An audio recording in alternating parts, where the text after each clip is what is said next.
खुलुमबाय स्टुडिअ आंकिल ब्रह्म अदालगुरि जिल्ला दुलाराय बर' फरायसा आफादजों बानजायनाय 14थि आन्डार 13 जोलुर बादायलायनायाव अदालगुरि दखरा एबसु आरो डिमाकुसि दखरा एबसुनि आगान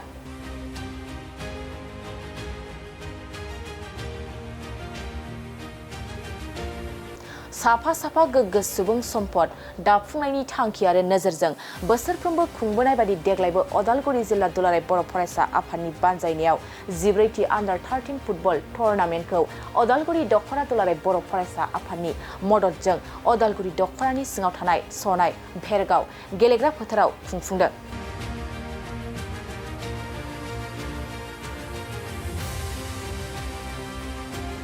मख'जाथावदि बे जोबथा गेलेनाया फैगौ 29 जुलाइआव जागोन आरो जोबथा बादायलायनाया अदालगुरि दखरा एबसुजों डिमाकुसि दखरा एबसुनि गेजेराव जागोन। रायजो राजाफ्रा जेरै अनसायबोदों थिग बेबायदिनो जोबथा बादायलायनायावबो लोब लोब रायजोफोरनि बाहागो लानायजों मदद होनो अदालगुरि जिल्ला दुलाराय बर' फरायसा आफादा खावलायहरदों। जि मावथांखि बड'फा गोजोनथियारि सोलायनाय जि मावथांखि बेखौ बिथा खालामनानै अदालगुरि जिल्ला दुलाराय बर' फरायसा आफादा बोसोरफ्रोमबो जोङो 13 बोसोर बैसो सिंनि जि गेलेगिरिफोरखौ लानानै फुटबल कम्पिटिसन एबा टुर्नामेन्ट जों लाबोदों। बेयो फैयै फैयै देग्लाय 14 बोसोराव आगान होबाय। थामहिनबा 14थि 13 बोसोर बैसो सिंनि जोलुर बादायनाय बे हाबाफारिया दिनै फैयै फैयै जि नैथि सेमिफाइनाल गेम बे गेमा दिनै जोबनानै थांबाय आरो फैगौ 29 जुलाइ थामहिनबा फैगौ समबाराव जोंहा जोंनि जि नैबे फुटबल गेलेनायनि जि जोबथा बादायनाय बे हाबाफारिया जागोन आरो बेयावहाय जोङो गाहाय आलासि थामहिनबा बे फुटबल गेमनि जे बेखेवगिरि हिसाबै जोङो दुलाराय बर' फरायसा आफादनि मानगोनां आफादगिरि दिपेन्द्र सार बिथांखौ जोङो हांख्रायदों आरो बिथाङा बे हाबाफारियाव बाहागो लागोन आरो बिथांजों लोगोसे जोंनि ओनसोलनि गागि थुनलाइगिरि मेलेमजिबि बिथांमोन आरो जोंनि बर'नि माहारियारि आफादफोरनि दैदेनगिरि बिथांमोनखौबो बेयावहाय जों हांख्रायदों आरो बेजों लोगोसे जोंहा जिहेतु जोङो उदालगुरि जिल्ला एबसुनि बानजायनायाव जों बोसोरफ्रोमबो जि आन्डार 13 फुटबल कम्पिटिसन होबोदों बेनिनो फिथाइ हिसाबै जोङो जोंनि जिल्लानि सिंनिफ्राय गासै 3 गेलेगिरिया दिनैनि थारिखआव नर्थ इस्ट एफसि जानानै दिनै गेलेगिरि महरै बिथांमोना गेलेगासिनो दङ। बेयो जोंनि थाखाय जोबोद गोग्गाथाव आरो जोङो नैबे जि 13 बोसोर बैसो सिंनि गेलेगिरिफोरखौ नैबे फुटबल बादायलायनायनि गेजेरजों जोंनियाव साफा साफा मोजां गेलेगिरि सोरजिनायनि थांखिजोंनो बे हाबाफारिखौ जोङो खुंफुंदों आरो बे हाबाफारिया फैयै फैयै जोंहा जोबनायनि लामायाव फैबाय। दा बेखायनो आं नोंथांनि नैबे चेनेलनि गेजेरजों बा नैबे मिडियानि गेजेरजों बेखौनो आङो खावलायगोन जोंनि दुलारायनि बे उदालगुरि जिल्लानि सिङाव थानाय हारि धोरोम बासियालासेनो जोंनि जि दुलाराय बर' फरायसा आफादनि गोथार थांखि जि मिशन बेखौ लानानै जि दिनै जि फुटबल कम्पिटिसन बा टुर्नामेन्ट होदों बेनि जि जोबथा गेलेनाय फाइनाल मेट्सआव जाहाथे बयबो लोब लोब फैनानै जोंनि उन्दै उन्दै जि गेलेगिरि बिथांमोनखौ उत्साह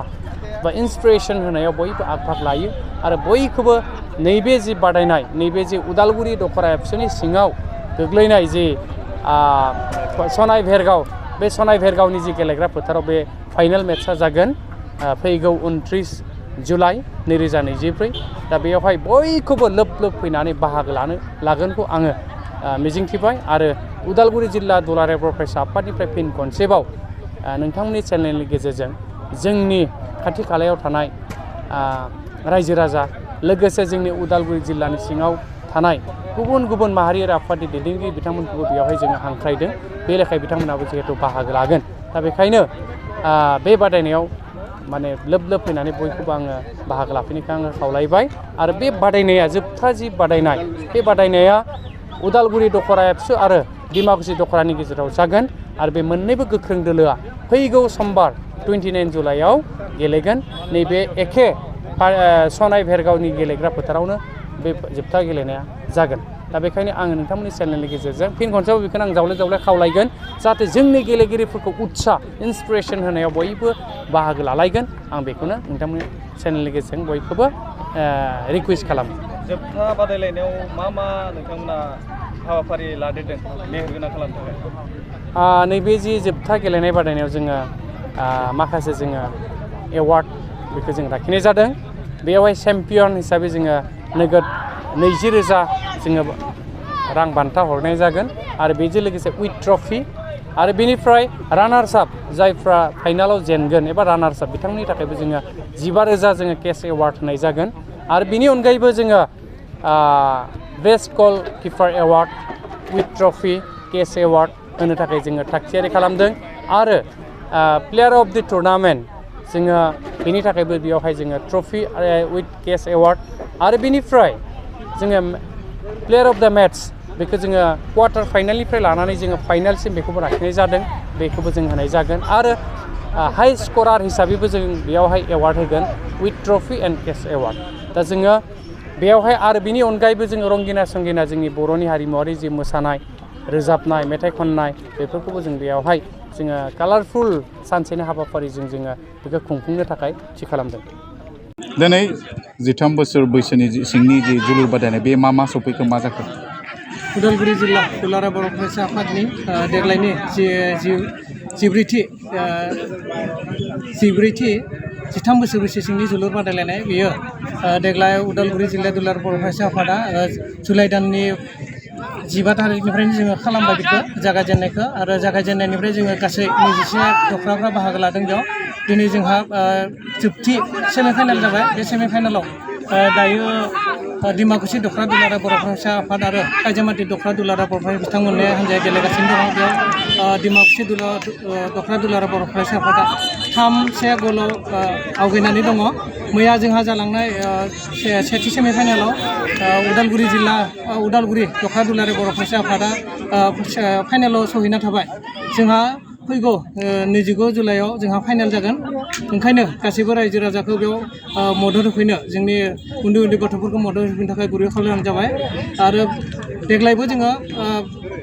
मिरु दुलाराय बर' फरायसा आफादाव खुंजानो गोनां जिथु 13 बोसोर सिंनि जोलुर बादायलायनाय बेयाव जोंनि गेलेग्राफोरखौ बेयावनो सायख'ना लानाय जादों बेनिफ्रायनो जोङो जानो गोनां मिरु दुलाराय बर' फरायसा आफादनि गेलेनो गोनां दोलोखौबो जों बेयावनो सायख'ना लागोन आচ্ছা फाइनाल गेलेनायाव सोरबाफोर बेखेवगिरि हिसाबै फैगोन नामा जोंनि दुलाराय बर' फरायसा आफादनि मानगोनां आफादगिरि दिपेन बर' सार बिथाङा जोंनि उदालगुरि जिल्ला दुलाराय बर' फरायसा आफादनि देग्लायनि 13 बोसोर सिंनि जोलुर बादायलायनाय बेखौ बेखेवनानै होगोन गाहाय आलासि महरै आरो जोंहा मानगोनां पिटिआरनि डिपुटि चिफ गबिन्द बसुमतारी बिथाङाबो जोंनि बेखेवजेननाय आलासि हिसाबै बिथाङाबो थागोन देग्लाय जोंनि 13 बोसोर बैसो सिंनि जोलुर बादायलायनाय उदालगुरि जिल्ला दुलाराय बर' फरायसा आफादनि 13 बोसोर सिंनि जोलुर बादायलायनाया मोननै जनाव खालामनाय जादोंमोन मोनसे जना टंला जन आरो जोंनि जोबथा बादायलायनाय एबा फाइनाल जना जागोन उदालगुरि दखरा दुलाराय बर' फरायसा आफादनि सिङाव थानाय सनाय भेरगाव दखरा दुलाराय बर' फरायसा आफादनि गेलेग्रा फोथाराव जोबथा बादायलायनायखौ खुंनाय जागोन फाइनाला माब्ला जागोन देग्लायनि 13 बोसोर सिंनि जोलुर बादायलायनाय जोंनि जोबथा बादायलायनाया 29 जुलाइआव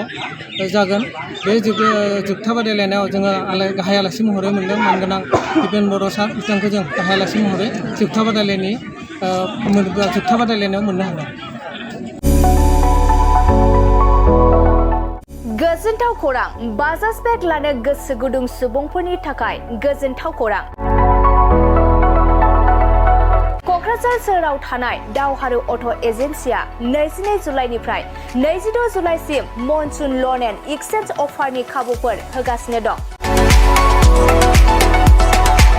दावहारु अट' एजेन्सिनिफ्राय बायगिरि बिथांमोना 4,999 राङावनो लवेस्ट डाउन पेमेन्ट होनानै बाजाज बेग लानो हागोन नोंथांमोना क'क्राझार सोहोराव थानाय दावहारु अट' एजेन्सि श'रुमजों लोगोसे कारिगाव फेस्टिभ आउटलेट आरो दतमा फेस्टिभ आउटलेट आरो भटगाव फेस्टिभ आउटलेट ब्रान्च श'रुमाव होबाय थानाय मनसुन लन एन्ड एक्सचेन्ज अफाराव फैनानै नोंथांनि लुबैनाय बाजाज बाइकखौ लांफैनो हागोन बाजाजनि बाइक सालायनो मोजां मोनग्रा रायजो राजाफोरनि थाखाय दावहारु अट' एजेन्सि श'रुमाव बेनि अनगायैबो गोबां मोजां अफार लाबोदों बेफोर अफारफोरानो जाबाय जेरै गंनै helmet free 5 litre petrol free 95% लट फ्रि एजुअर गिफ्ट आरो गासिबो मडेलनि एक्सचेन्ज खाबुआ एभेलेबल जागोन आरोबाव मोनसे गुबुन मोजां खाबुआ जादों 500 रां होग्रोनानै गोसोबादि बाइकखौ आवग्रिना दोननो हागोन लोगोसे आबुङै मिथिबावनो थाखाय 6000398187 8822018193 जानबुं नाम्बारनि गेजेरजों खौरां लाहरनो हागोन